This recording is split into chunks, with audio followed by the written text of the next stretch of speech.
Hello friends, welcome to शिक्षा education classes.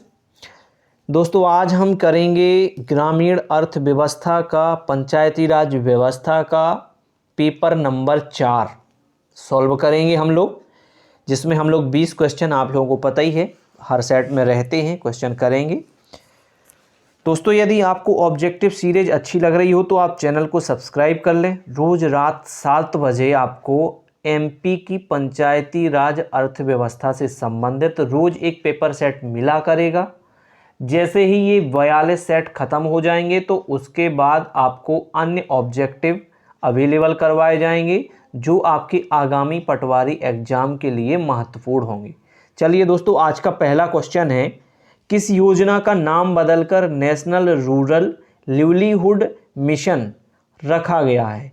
यानी राष्ट्रीय ग्रामीण आजीविका मिशन। ठीक, यहां पर राष्ट्रीय ग्रामीण आजीविका मिशन, तो ये कौन सा है दोस्तों? फटाफट से आपको आंसर बताना है। स्वर्ण जयंती ग्रामीण स्वरोजगार जो योजना है इसमें दी गई है सी नंबर पे, उसकी स्थापना कब की गई है? उसकी स्थापना की गई थी 1 अप्रैल 1999। 1 अप्रैल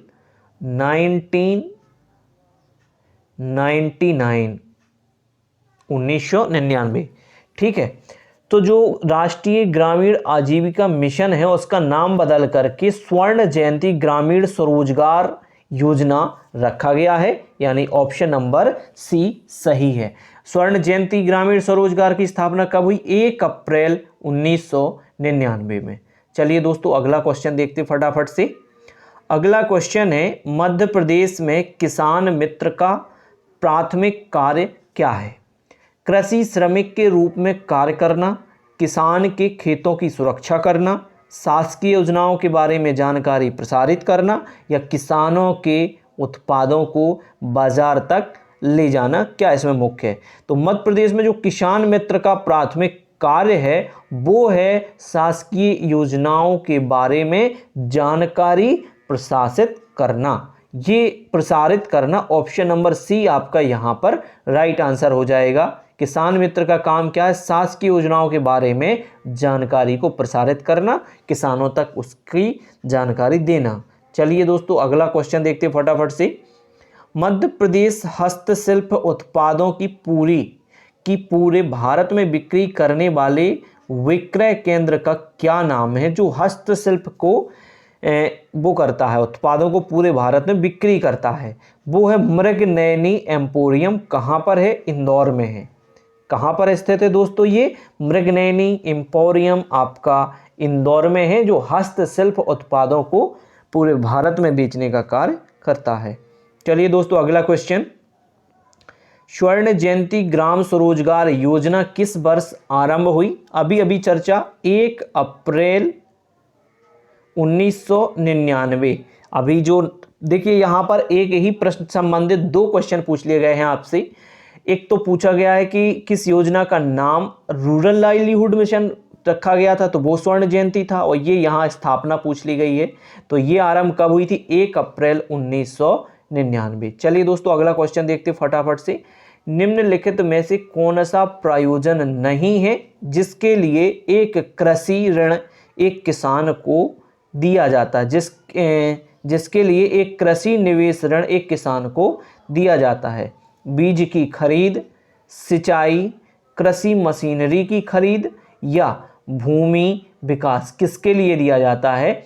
तो किसान को बीज की खरीद के लिए कृषि निवेश ऋण नहीं दिया, नहीं, यहां पर यह पूछा गया आपसे कौन सा नहीं प्रायोजन नहीं है, नहीं दिया जाता है, तो यहां पर बीज की खरीद के लिए कोई नहीं है। बाकी सिंचाई के लिए, कृषि मशीनरी खरीद के लिए, भूमि विकास के लिए आपके यहां उपलब्ध करवाया जाता है। चलिए दोस्तों, अगला क्वेश्चन देखते फटाफट से। इसका राइट आंसर क्या हो जाएगा? इसका राइट आंसर हो जाएगा ऑप्शन नंबर ए, किसान को बीज की खरीद के लिए कृषि निवेश ऋण नहीं दिया जाता है, याद रखिएगा। चलिए दोस्तों, अगला क्वेश्चन देखते हैं। अगला क्वेश्चन है, सुकन्या समृद्धि योजना के अंतर्गत खाता खोलने के लिए अधिकतम किस आयु की बालिका पात्र है? ठीक, फटाफट क्वेश्चन का आंसर बताएं आप। सुकन्या योजना ये आपकी अधिकतम 10 वर्ष होगी। सुकन्या समृद्धि योजना के अंतर्गत खाता खोलने के लिए अधिकतम 10 वर्ष की बालिका पात्र है। सुकन्या समृद्धि खाता बेटी बचाओ बेटी पढ़ाओ कार्यक्रम का ही एक हिस्सा है और यहाँ पर न्यूनतम 1000 रुपये और अधिकतम 1.5 लाख रुपए तक हो सकता है। तो ऑप्शन नंबर डी यहाँ राइट आंसर हो जाएगा। चलिए दोस्तों अगला क्वेश्चन, PMGSY के अंतर्गत 2016-17 में सर्वाधिक लंबाई वाली सड़क बनाने के लिए निम्नलिखित में से किस राज्य को पुरस्कार दिया गया है? PMGSY के अंतर्गत, ठीक है। चलिए दोस्तों फटाफट से आप आंसर बताएं। प्रधानमंत्री ग्राम सड़क योजना, प्रधानमंत्री ग्राम सड़क योजना, इस योजना के अंतर्गत 16-17 में सर्वाधिक लंबाई वाली सड़क बनाने के लिए बिहार और मध्य प्रदेश राज्य दो, यहां पर ऑप्शन नंबर बी बिहार और मध्य प्रदेश राज्य को दिया गया है, ठीक, पुरस्कार दिया गया है प्रधानमंत्री ग्राम सड़क योजना, याद रखें आप। चलिए दोस्तों अगला क्वेश्चन देखते हैं फटाफट से। मध्य प्रदेश में एग्रीकल्चर होल्डिंग्स एक्ट पर उच्चतम सीमा को खाली स्थान में अधिनियमित किया गया था। कब अधिनियमित किया गया था? 1960 में। मध्य प्रदेश एग्रीकल्चर होल्डिंग्स एक्ट पर उच्चतम सीमा को 1960 में अधिनियमित किया गया था। कब किया गया था दोस्तों? 1960 में अधिनियमित किया गया था। अगला क्वेश्चन, पंचायती राज व्यवस्था का मुख्य लक्ष्य या सिद्धांत क्या है? बताइए आप फटाफट से। आर्थिक शक्ति, विकेंद्रीकृत लोकतंत्र, प्रशासनिक शिक्षा या ग्रामीण विकास? फटाफट आप इसका आंसर बताएं। देखिए पंचायती राज व्यवस्था का मुख्य लक्ष्य या सिद्धांत विकेंद्रित लोकतंत्र है। क्या है दोस्तों? विकेंद्रित लोकतंत्र है। सत्ता का समान अधिकार समान जन को भी दिया जाता है, यही है इसका विकेंद्रित लोकतंत्र पंचायत राज व्यवस्था का मुख्य लक्ष्य। चलिए दोस्तों अगला क्वेश्चन देखते फटाफट से। मध्य प्रदेश में Indian Institute of science soil sciences, यहां भारतीय मृदा विज्ञान संस्थान पूछा गया है, कहां स्थित है? तो ये कहां पर स्थित है दोस्तों? ये हो जाएगा आपका ऑप्शन नंबर ए भोपाल। कहां स्थित है? भोपाल में। Madhya Pradesh Indian Institute of Soil Sciences Bhopal में स्थित है। चलिए दोस्तों अगला क्वेश्चन देखते फटाफट से। मध्य प्रदेश में central institute of agriculture engineering केंद्रीय कृषि अभियांत्रिकी संस्थान कहां स्थित है? फटाफट से आप इसका आंसर दें। केंद्रीय कृषि अभियांत्रिकी संस्थान कहां स्थित है? फटाफट बताएं। भोपाल, इंदौर, ग्वालियर, जबलपुर। तो केंद्रीय कृषि अभियांत्रिकी संस्थान भोपाल में है। कहां पर है दोस्तों? भोपाल में। कब स्थापित की गई थी? 1976, 1976 में आपके भोपाल में स्थापना इसकी की गई थी। चलिए दोस्तों अगला क्वेश्चन देखते हैं फटाफट से। मध्य प्रदेश में कुल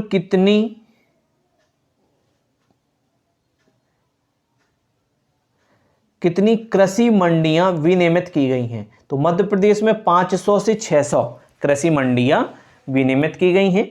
चलिए दोस्तों अगला क्वेश्चन देखते हैं फटाफट से। अगला क्वेश्चन है, भारत में निम्नलिखित में से किस प्रजाति का चावल नहीं पाया जाता है? ठीक है, ये बताना है। तो भारत में नीला चावल नहीं मिलता भैया। कौन सा नहीं मिलता है? नीला नहीं मिलता है, लाल, काला और भूरा, ये चावल किस पाई जाती है भारत में। खाद्यान्न फसल में यदि आप देखेंगे तो चावल यहाँ की प्रमुख खाद्यान्न है और सब भारत में ये कभी पूछा जाएगा सबसे ज़्यादा कौन सी फसल उत्पादन होती है, तो लोगों को ऐसा देखने में लगता है कि गेहूं का उत्पादन अधिक होगा क्योंकि हर व्यक्ति रोटी खाता है, लेकिन यहाँ ओवरऑल प्रोडक्शन चावल की अधिक होती है। और विश्व में उत्पादन की दृष्टि से देखा जाए तो भारत का दूसरा स्थान है और चाइना का फर्स्ट। चलिए दोस्तों अगला क्वेश्चन इसी के साथ देखते हैं फटाफट से। निम्नलिखित में से किसके बारे में पंचायत सशक्तिकरण एवं उत्तरदायित्व प्रोत्साहन योजना के अंतर्गत विचार नहीं किया जाता है? निधियों, कार्यों, किसानों या पदाधिकारियों? फटाफट से आप इसका आंसर दें। पंचायत सशक्तिकरण एवं उत्तरदायित्व प्रोत्साहन योजना के अंतर्गत विचार नहीं किया जाता है। किसके लिए नहीं किया जाता है?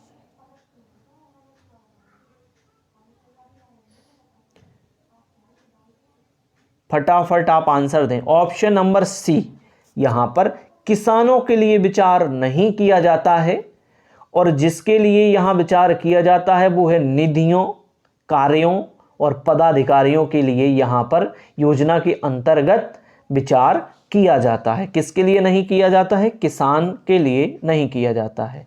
चलिए दोस्तों अगला क्वेश्चन, भारत में मार्च 2016 तक कितने क्षेत्रीय ग्रामीण बैंक कार्यरत हैं? फटाफट से आप आंसर दें इसका।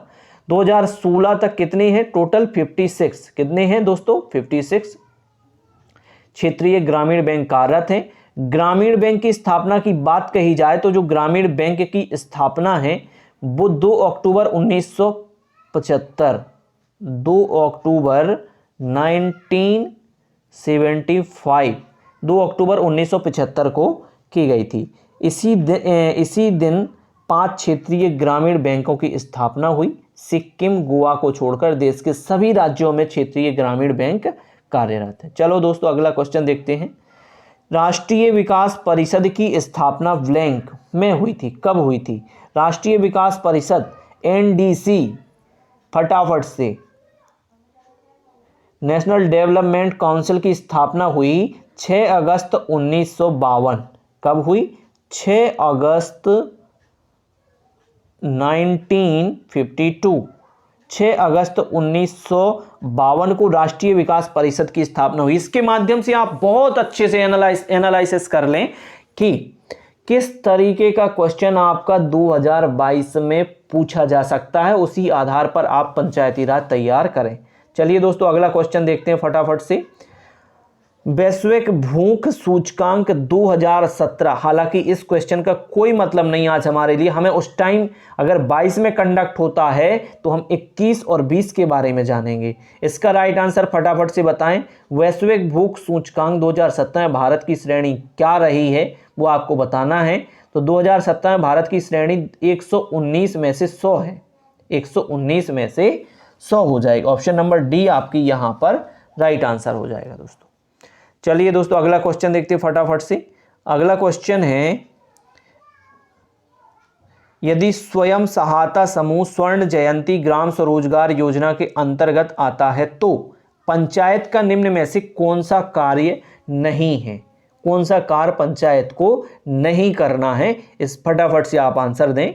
गरीबी रेखा से नीचे जीवन यापन करने वाले परिवारों को चिन्हित करना, ये तो है उसका, हाँ है ना। स्वर्ण जयंती वो था आपका, अभी जो योजना हम शुरुआत में पढ़ रहे थे, परिवर्तन की गई थी। पूंजी अनुदान जारी करना, परिक्रामी निधि जारी करना, समूहों के उत्पादन का विपणन करना, ये फटाफट से आपको आंसर देना है। तो देखिए यहाँ पर गरीबी रेखा से नीचे जीवन यापन करने वाले परिवारों को चिन्हित करना, पूंजी अनुदान करना और परिक्रामी निधि जारी करना, ये सब इसके अंतर्गत आता है। क्या नहीं आता है? समूह के उत्पादों का विपणन करना। क्या नहीं आता है? समूह के उत्पादों का विपणन करना। चलिए दोस्तों अगला क्वेश्चन देखते फटाफट से। राज्यों में कौन सा प्राधिकरण पंचायत चुनाव करवाता है? भारत का निर्वाचन आयोग, राज्य का पंचायती राज मंत्रालय, संबंधी राज्य के चुनाव आयोग। तो ऑप्शन नंबर बी यहां राइट आंसर हो जाएगा। किसी भी राज्य में पंचायत के चुनाव होते हैं तो उस राज्य का जो राज्य चुनाव आयोग होता है वो उसको कंडक्ट करवाता है। चलिए दोस्तों अगला क्वेश्चन देखते फटाफट से। अगला क्वेश्चन है, कृषि वानिकी मिशन का उद्देश्य क्या है? कृषि वानिकी मिशन का उद्देश्य क्या है? पूरी कृषि योग्य भूमि पर वन रोपण करना, कृषि योग्य भूमि पर अधिक वृक्षों का विस्तार करना, वन क्षेत्रों में कृषि को बढ़ावा देना, वन उत्पादों के लिए बाजार की तलाश करना। भैया डी नहीं हो सकता, कभी नहीं। बाजार नहीं चाहता है कृषि। कृषि वानिकी, जो वानिकी का मतलब यहाँ वन संरक्षण से है, तो कृषि योग्य भूमि पर अधिक वृक्षों का विस्तार करना। जहां वानिकी आएगा वहां आप पेड़ों की काटने की सलाह नहीं दी जाती, बचाने की सलाह दी जाती है। तो इसका राइट आंसर हो जाएगा कि कृषि योग्य भूमि पर अधिक वृक्ष। देखो कृषि वानिकी मतलब जहां आप कृषि कर रहे हैं वहां वन लगाएं, कृषि योग्य भूमि पर अधिक वृक्षों का विस्तार करना, ऑप्शन बी। चलिए दोस्तों इसी के साथ आज आपका ये चौथे नंबर का टेस्ट पूरा हुआ। टेस्ट कहें या पेपर कहें, आपके 2017 के प्रीवियस ईयर के पूरे क्वेश्चंस हैं, पूरा पेपर का पेपर है। आप इससे एनालिसिस कर सकते हैं, ये मैं पहले ही बता चुका हूं। और यदि आपको ऑब्जेक्टिव सीरीज अच्छी लग रही हो तो बस बढ़िया से आप चैनल सब्सक्राइब कर लें। आपको एमपीजीके की ऑब्जेक्टिव सीरीज और पंचायती राज व्यवस्था की तब तक कंटिन्यू मिलेगी जब तक कि आपका एग्जाम या हमारा सिलेबस पूरा नहीं हो जाता। चलिए दोस्तों, इसी के साथ मिलते हैं अगले लेक्चर में।